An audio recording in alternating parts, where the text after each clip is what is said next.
Hey guys, welcome back to my channel. And today I want to share with you an amazing residential lot located here sa Antipolo. Para po to sa mga naghahanap ng panoramic view ng Manila skyline. To be honest, nung pumunta ako sa mga lote na to, ang plano ko lang talaga is hanapan yung client ko na naghahanap ng Manila skyline view and medyo malaking lote and nasa magandang community. So hindi ko talaga planong gumawa ng content. So ngayon, konti na lang din kasi talaga yung mga lote na nag-fit sa mga description na hinahanap ni client. So ang naisip ko, baka may mga lote na sakto yung size pero sa unang tingin is hindi kita yung Manila skyline, pero pag ginawa na yung bahay sa second floor or sa third floor is meron napakagandang view. So yun yung tinry kong hanapin ngayon.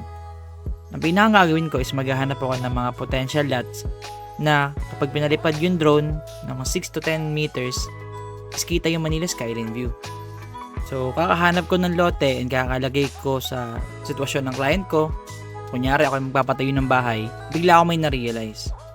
Kasi habang kinukunan ko yung mga video, yung ganda ng Manila skyline and hapon to, so medyo nakikita ko na yung sunset, na-realize ko na sobrang mali pala ng pananaw ko sa mga client ko.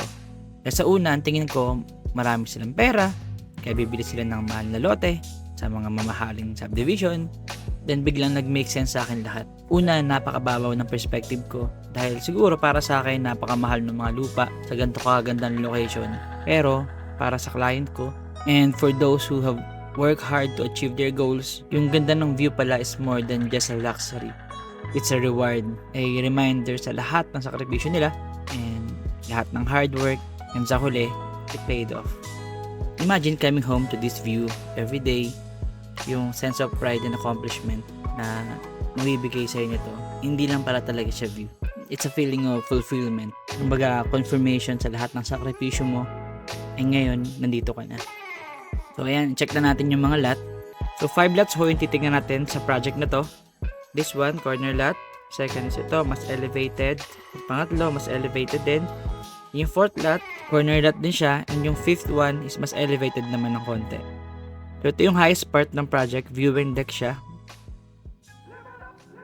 So this one is 328 square meter and corner lot siya. And so kung makikita nyo, nakaslope siya ng konti kaysa rin sa isang bahay. So mas mataas yung elevation niya. Now itong next one is mas maliit, 246 square meter, pero mas mataas naman yung elevation niya.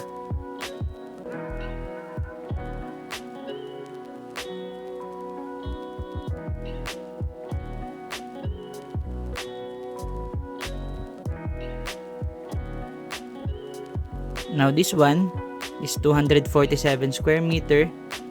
Ito naman yung view.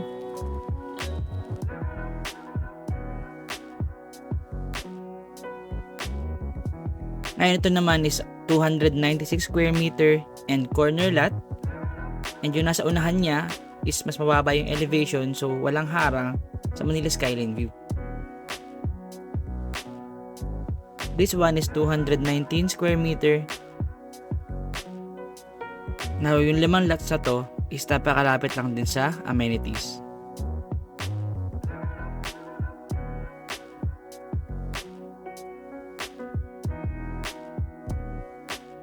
Now, pupunta naman tayo ng The Peak.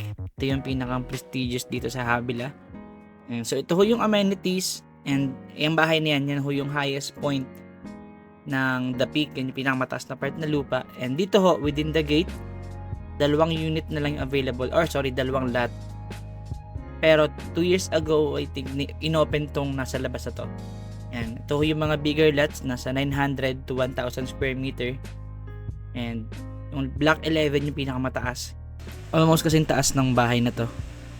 Ayan. So, dadaanan natin lahat yan. Gusto ko lang ipakita sa inyo kung gaano ka-clear yung Manila skyline from here. And kita mo rin yung Laguna Lake. If you're interested in learning more ho about sa amazing lot na to, huwag ko kayo mag-hesitate to reach out to me. Pwede ho kayo mag-message sa akin. Diyan ho yung number ko sa taas. And para ho sa mga may cellphone, nasa description din kung gusto nyo i-copy-paste na lang. I'd be happy to answer any questions you have and schedule for viewing kung kailan kayo pwede. And para naman ho sa mga hindi pa pamilyar sa Havila or even sa The Peak, pwede nyo i-check yung ibang content ko. I did a walkthrough and literal ho na biniyahe ko siya, yung buong Havila Link Road, and may mga details din doon sa mga available na house and lot on the way. Pwede nyo i-check yun.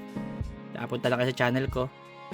And kung meron ho kayong certain project or specific project na gustong makita, pwede nyo i-comment sa baba para mapuntahan ko. Salamat ho sa mga nanood. Don't forget to like, comment, and subscribe for more content like this. Check nyo lang ho yung channel ko.